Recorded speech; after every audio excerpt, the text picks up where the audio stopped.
Well, good morning, everybody, and welcome. I am Pastor Guy, and this is Pastor's Corner. For those of you who are new to the corner, I'm Guy Watley, and welcome to my corner of the internet.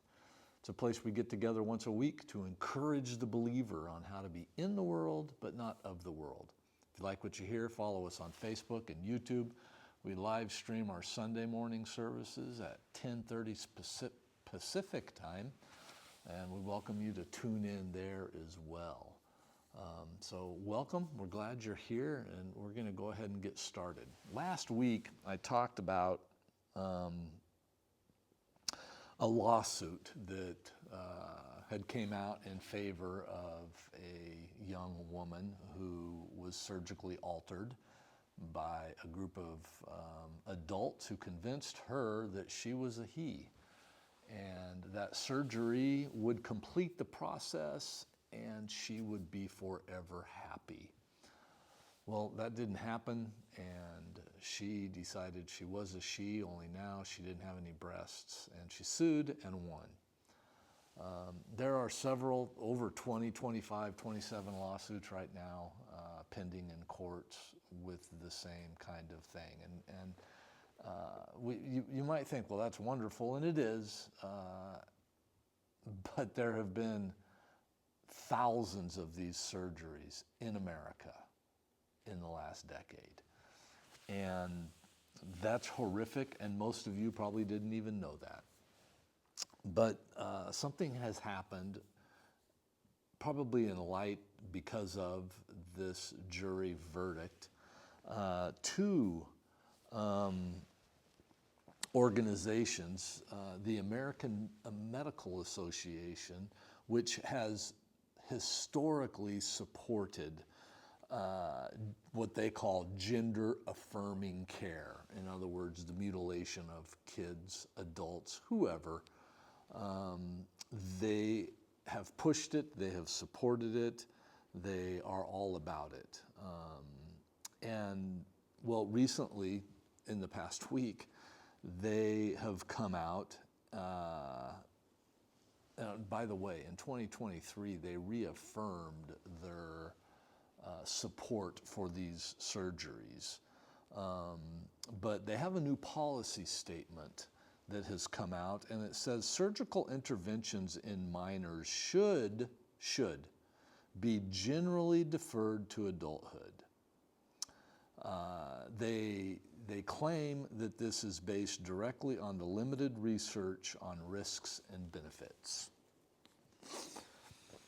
We could say a lot about that, but we'll get there in a second. The American Society of Plastic Surgeons issued a position statement recommending that these types of surgeries be delayed until at least the age of 19.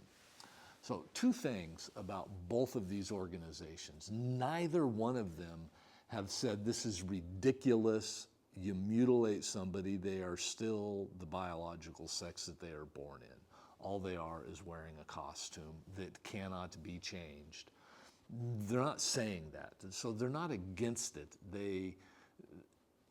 One could argue, they see the writing on the wall of the lawsuits, and let's face it, I've said this before, and we always know this, it's out there in society.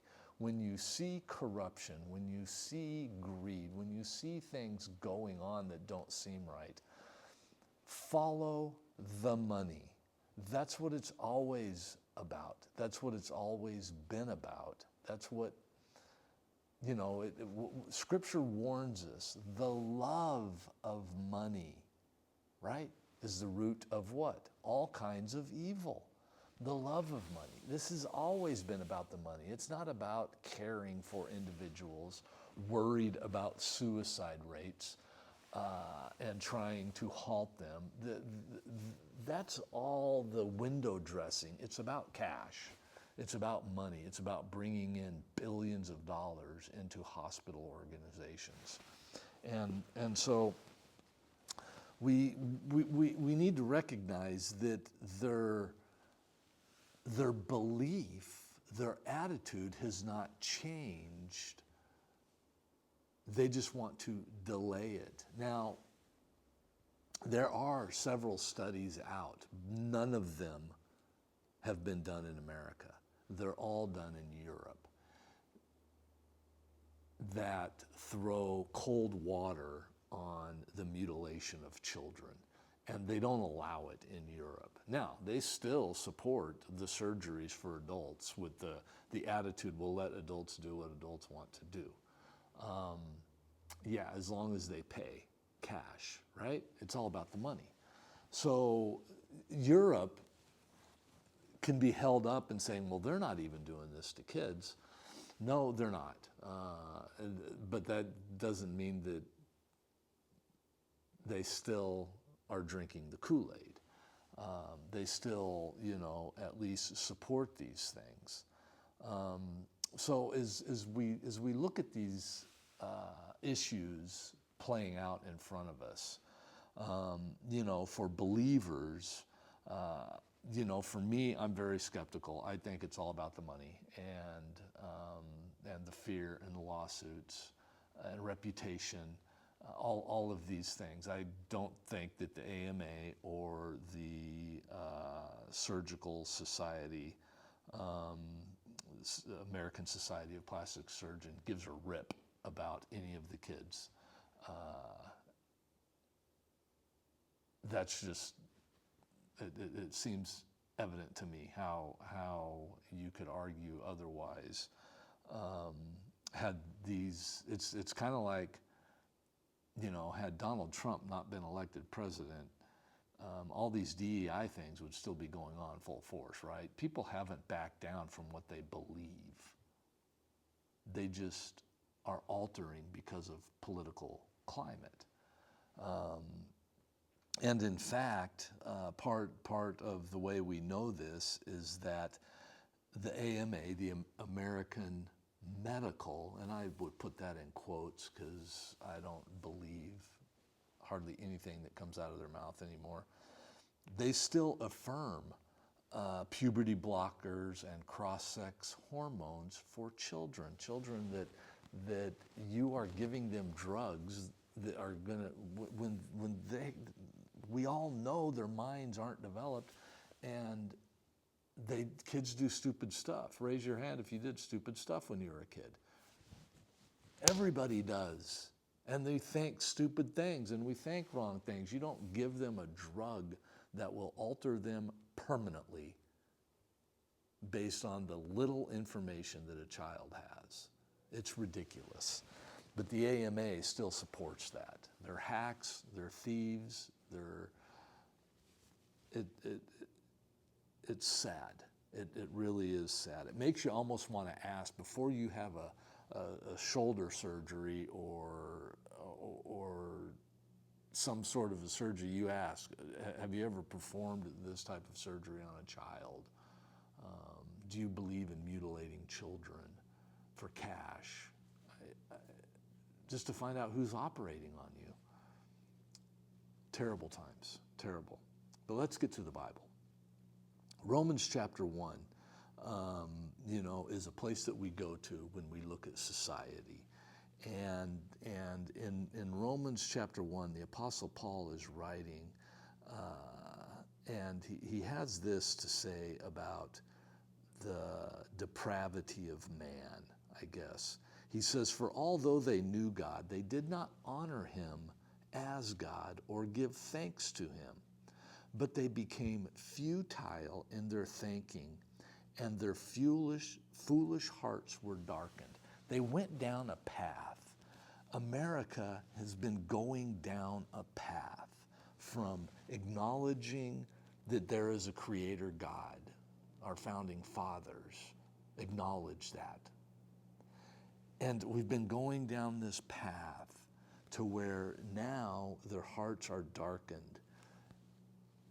Claiming to be wise, they became fools. All of these men and women who sit on these boards and who oversee these hospitals and who do these surgeries all think they're the smartest person in the room. And according to my Bible, they are all fools. And we see that played out every day. They exchanged the glory of God, right, for images. They worship what they do not even understand.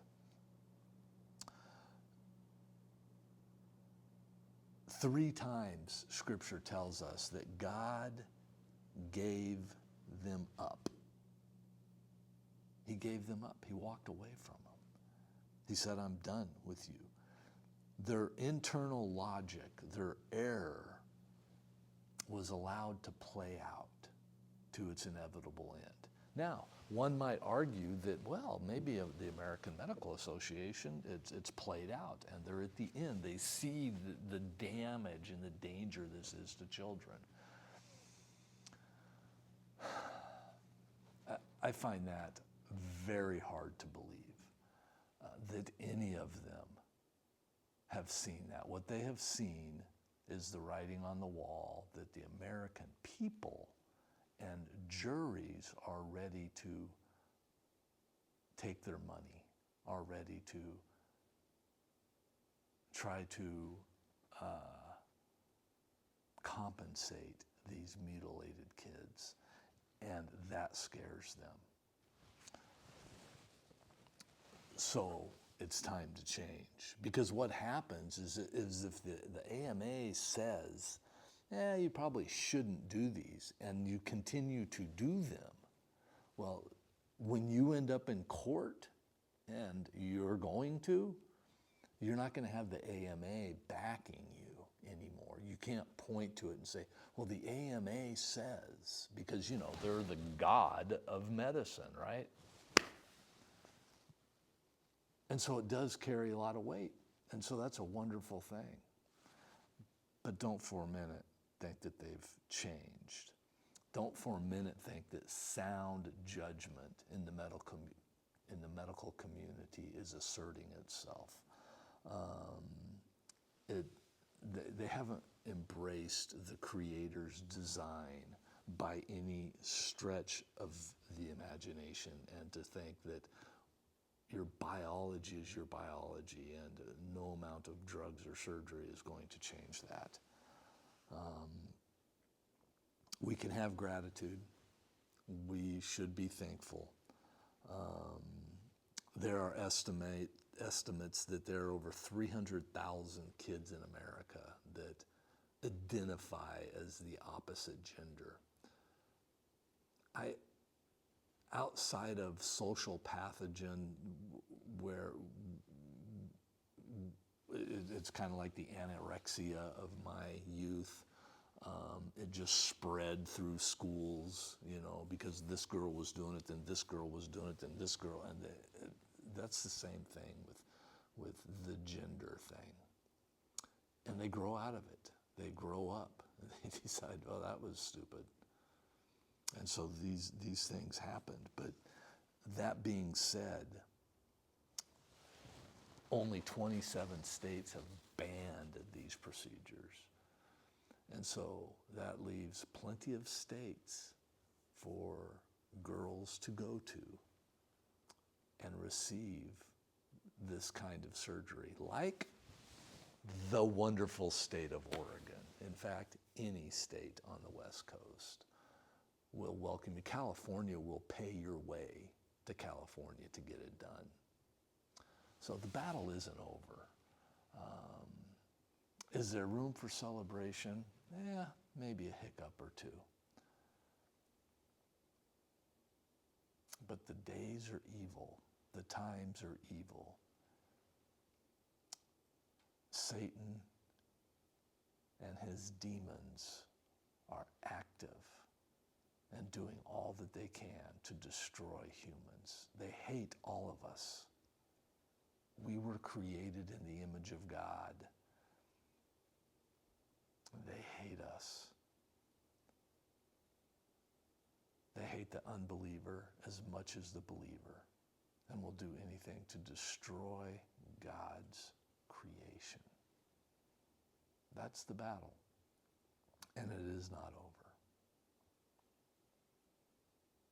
And so we continue to pray. We continue show our disdain and disgust at what the medical community is doing. And you don't have to go far to see it. Go down to your local hospital and look at all the stupid posters all over the wall, the things that they support. It's sickening. And so while we rejoice in this momentary moment of sanity, the battle is far from over. I'm Pastor Guy. This has been another cheerful Pastor's Corner. I'll do my best to bring something much more encouraging next week. You guys have a wonderful week in the Lord, and I will see you then. Take care. Be blessed.